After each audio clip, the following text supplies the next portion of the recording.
What's up, guys and dolls? Welcome back to the good, the bad and the stupid. It's Friday the 13th of December.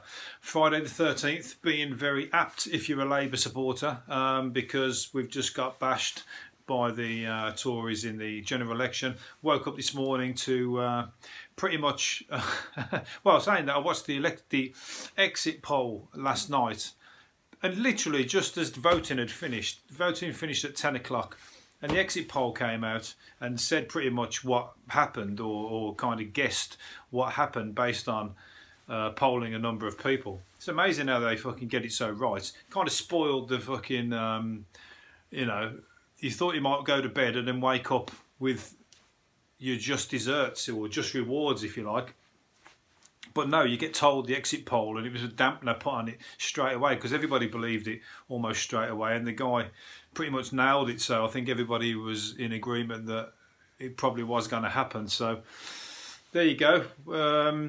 We dreamt of a brighter future, or some of us did. Say Friday the 13th. That's for Labour supporters. For Conservatives, it's fucking party time. It's Friday the let's go out all weekend because we just fucking won the majority, a bigger majority that we wanted, and we can do what the hell we like, and and we're taking us out of Europe and all that kind of stuff. I'll probably say that everything people it became a Brexit. It was a Brexit election in the end. It was decided people were voting with regards to Brexit. I mean, mining towns, for fuck's sake, voted for Conservative. These are mining towns that have been crushed by the Conservatives. They've forever been Labour. For them to vote any other way is purely because they were voting to get out of Europe. So, there, what you're going to do? It's become a nationalist kind of situation. Not with Nigel Farage, Katie Hopkins, and Tommy Robinson are all endorsing you. It's not fucking great, but at the same time they won, Labour lost, and we move forward. Some with a lot of money, some with fuck all money. That's the way it goes because that's the policies of Conservative. But there you go, we move on. Queues around the block. I mean, all the young, if it could have just been the young turnout, I saw a map, if it was just people under 35, the whole country was red. So, maybe in a few years' time, as more young people come onto the roster, if you like, and people grow up. Well, it depends, because Labour Party might be a different situation then, might be a different party. Might not float everybody's boat even then. We'll see where we go with Brexit, because if that goes tits up now, because it was meant to be what we're talking about now is Brexit. Get Brexit done. That's it. Get Brexit done, and see how long that takes to get it done, or whether we're still doing it in 5 years' time. Anyway, there you go. Some people's lives won't change that much. Some people, it's just going to get shitter. I'll tell you what. On some brighter news. This is cracked me up. This is because I saw there was something giving some advice on things that people have been doing wrong, and I thought it was quite shit, really. Like normal things in everyday life, that like cutting a cake or opening a can of Coke and all this kind of stuff, and how to do it properly. And one of them was how to peel a banana properly, and I thought, fuck, who doesn't know how to peel a banana properly? You've got to be some kind of dumbass if you don't know how to. They have to give you advice on how to peel a banana correctly, or the right way. Not that there is a right way. Anyway, I was only fucking. Then I looked at this thing saying how to peel a banana, and it's only the opposite way to what I do it anyway. So they're saying, so maybe I guess I have been peeling it wrong. So I'm going to tell you, if you peel a banana from the stalk end, like I do, and you peel it from the top, like that. The whole point is that sometimes you ever find that you crush the top of your banana because of the way that you're opening it. And it's because you're opening it wrong. You're opening it with the stalk end, and you should be opening it from the bottom end, which is what monkeys have been doing for hundreds of years. But we don't do that. We do it from the top end. So there you go. I'm as thick as I thought. I open a banana the wrong way, if there is a wrong way.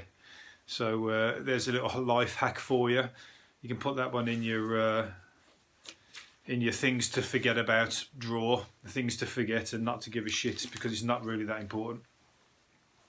I thought I'd just lighten the load a little bit after that drab election situation that some of us find ourselves in. Everybody can rejoice in how to open a banana correctly. Here's some other funny things that people have said in football, commentators and whatnot. It's basically regarding wacky quotes that people have said in the beautiful game from commentators and stuff like that. One was from Jose Mourinho. Sometimes you see beautiful people with no brains. Sometimes you have ugly people who are intelligent, like scientists. So there you go. Not all scientists are ugly. I'm sure there's, in fact, there's a very pretty lady who does. What does she do? She does all the ancient stuff, all the fossils and stuff, and whatever else. And she's there. You go. And Brian, who's it? He's not a scientist. Is he Brian a scientist? Brian. What's his name? Brian does all the planets and all that kind of stuff. Fucking hell, my brain ain't working now. I ain't got time to linger, so you'll know. He does all the planet programs and whatever else. He's like, he's a good-looking guy, and he's very, very, very, very intelligent, or he comes across as it, because I watch those programs and I'm like, what just happened there? I enjoyed the hell out of it, but I couldn't repeat any of it to somebody else because I totally forgot about it. It was that another level of understanding. I think you'd have to watch it over and over and over again to really sort of get it to sink in. Oh, what's his name? Brian Cox. Brian Cox. Not the old actor. He's good as an actor, but he's not as good looking as the young Brian Cox. Mr. Planets. Another good looking old fellow is Adrian Chiles. Remember Adrian Chiles? Whatever happened to him, I always thought. And Adrian Chiles, the commentator, he was always good on the TV, and he's like disappeared now, back into the back room of football punditry, not punditry, but on the microphone, I think, reporting on games. But he's Adrian Chiles. He doesn't eat meat. I don't eat meat, but he said he doesn't eat meat, and he's been craving pork pie. He said in all the years, 4 years now that he hasn't eaten meat for, he hasn't. He's been craving pork pies, and he's been like hanging for one, and then Holland and Barrett brought one out, which I haven't tried, and now Morrison's have brought one out, which he said he's tried, and he said it wasn't unpleasant, but neither was it a pork pie. So it's as good as an attempt. I'm saying that you can get some really good sausages, and you can get some really good pies, like meat pies. The Linda McCartney meat pies and everything, they're fucking bang on. You put them in front of anybody, and they're like meant to be steak kind of pieces in there. They wouldn't know. You could easily trick somebody with that. Anyhow, and I didn't know that he was he's borderline vegan, he says. But I remember watching a program with him visiting Turkey, I think it was, and he had to go to like a part of like visiting his family and culture and moving around and whatever. He went and seen a tradition where the family go and buy a goat. I don't know what it's for, whether it's for someone's initiation or once a year or whatever the reason, but they go to a market, buy this goat, and then they take the goat home, slaughter it, or they take it, slaughter it, and then eat it as a family thing. And I remember him being quite upset about the having to watch it, because you know you get personalised with the goat when you're seeing it, and then they go and I don't think it's very it's just a knife and a goat. It ain't like very pretty to watch, I'm sure. So we had to watch that, and I wonder if that had anything to do with him going meat free. Maybe I'll ask him. Maybe I'll send this little video to him and say, Adrian, can you tell us please, why did you go meat free? And where are you? Why are you not on the TV anymore? I don't watch football that much, but I used to like him watching the Match of the Day, or whichever. I think it's Match of the Day too, because he's a fellow Midlander like me, similar sense of humour. Darts. Let's get on to darts. Well, we'll get on to the darts. There's a lot of humour in. Well, there used to be, as this guy's saying. Peter Everson is an old darts player. He used to play with Eric Bristow and those days, and he said that the fun has gone out of the darts because all the players are you know, they're trying. There's a lot of money in the darts now, so they have to sort of go to bed early and get up and, you know, perform and don't mess up, and they get penalised if they're any kind of character or bringing this sport into disrepute or anything like that, because of big money sponsors. So he said it's not like in his day where they used to go out on the piss and have a laugh. And I talked about this before. All the darts players love a drink and love a. In the old days, they used to fucking have the pints on the table next to them while they're playing darts, and it's on the telly. And they'd practice in the pub because that's where the boards were, and that was it. So he's saying that it's all gone shit really, because it's gone snowflake robot players. Yeah, and it is a little bit boring. I mean, the fun's in the crowd, isn't it? If you're in the crowd at the darts, the crowd are fucking having it. The crowds are having a right buzz. But the crowds in England are. The crowds in some of them other countries, they don't really get up to it too much. But everyone's all fancy dress, aren't they? They're all fucking rah, rah, rah, giving it loads. So it's a right buzz. I haven't been, but it looks like a right fucking laugh. So there you go. Don't bother being a darts player. Be a fucking pisshead in the crowd. That's the answer. Oh, just because something went wrong there. Yeah, be a pisshead in the crowd, because that's where the fun is. And every now and then you just hear 100, and then you turn, watch what's going on, wave your banner around, and then get back to having a laugh. There you go. That's how to be a sportsman. The Who guitarist Pete Townsend reportedly stormed out of a radio station when he was told he would be searched. He then got stuck in a revolving door as he left. So he's trying to fucking get out, like, let me out, you bastards. Security, it's a standard standard that the security do security checks on everybody that comes in and out of the building. He didn't want to get searched, so he stormed out. Now, what does that tell you? That tells you that he's up to no good. He basically said that he didn't want to be searched, and but he threw his pass down and stormed out. He got so upset about it, he got caught in the revolving door. But somebody sort of defended him, saying, how is he a threat? Is he like to smash somebody over the head with his fender, is he? No, but he obviously had something in his pocket that he didn't want to show anybody, didn't he? Maybe he was like pepping himself up in the toilet or something or other. He's 74, so, but, you know, doesn't matter if you fucking feel fit and handy. People get up to all sorts at all ages, don't they? You don't have to grow old. Only your number keeps racking up.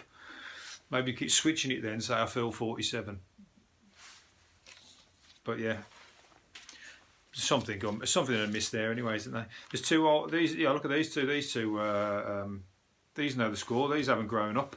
An elderly couple of and they look proper. I'll show you a picture of them to the video.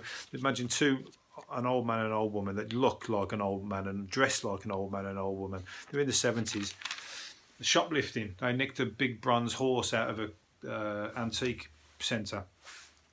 Walked out with it. They did a little, because you're hardly likely to suspect them, are you, to elderly people? And it's not even like somebody's dressed up as elderly people. They actually are. So they're naughty OAPs, and they nicked a £1,500 work of art. So they're brazen as well, because that was something that would easily be missed pretty quickly. So they're obviously professionals. And they're very good at it, and why not? I suppose you've got to have fun in your old age. And fucking, they've probably got the squeeze on from the pensions and the Tory government and whatever else. Maybe she's one of the waspy women, although she might be a bit too old. She might be one of the waspy women that lost their pensions when the government changed the rules on people. So if you're looking at, there's a £1,500. It's worth £1,500 gold bronze horse. If it's on the black market, it belongs to somebody. That's going to be down the market, no doubt about it. Bleary-eyed employees, I like this one. Bleary-eyed employees at a digital marketing firm are being told to take hangover days rather than fib that they are ill. So the boss knows the situation. He said, like, it's basically a sex stop. He said, call in if you've got a hangover, say you've got a hangover, and work from home. That's the best way to deal with it, and then you're not having to ring in sick. And it's like a sexed up work from home day. We would rather that employees be honest. And that's fair enough, isn't it? Because then you're not losing productivity to somebody not getting work done because they've took a sick day. And they're getting their day off and getting to sit at home all day and work. I think that's fucking brilliant. That's so like forward thinking. If that had been anybody had that kind of offer, it's just great to fall back on, because then you've still got your sick days then to fuck about when you want to take a week off to go to Ibiza or something. Although when you do that, you gotta watch the old suntan, ain't you? You can't come into work with a massive suntan after taking a week off sick. But no, that's more of that, please. I don't work in an office, but more of that. I mean, you get more productivity when you treat your employees like fucking humans, or like allow people to fuck up now and then, and like accept and understand, not fucking penalise. God, I had disciplinary hearings left, right, and centre. I had the only good thing was that they understood. They just didn't sack me in the end. They could have sacked me many times, but they continuously penalised me. I didn't get rises, and I didn't get the promotions, and I didn't get these kind of things, and I was given constant disciplinary action because I was just young and used to fuck about and didn't really enjoy the job. I didn't see my future there, so I think they got it, but they know I did the work and was good in that respect, so they never eventually sacked me, which is good because I got redundant in the end, and I got quite a big payout, which sent me to which I used to go to Australia with. So I wouldn't have got that if they'd have. So thanks if you're watching this, all my old bosses and my old supervisors, especially you, Sue. You looked after me when I was a bit of a naughty employee. A study of chimps doing the conga could hold the secret to evolution of human dance, scientists say. Researchers focused on a pair of apes moving in sync in a motion similar to the Cuban shuffle at the zoo, Missouri. Dance is an icon of human expression. The evidence could help reconstruct possible early stages of human dance.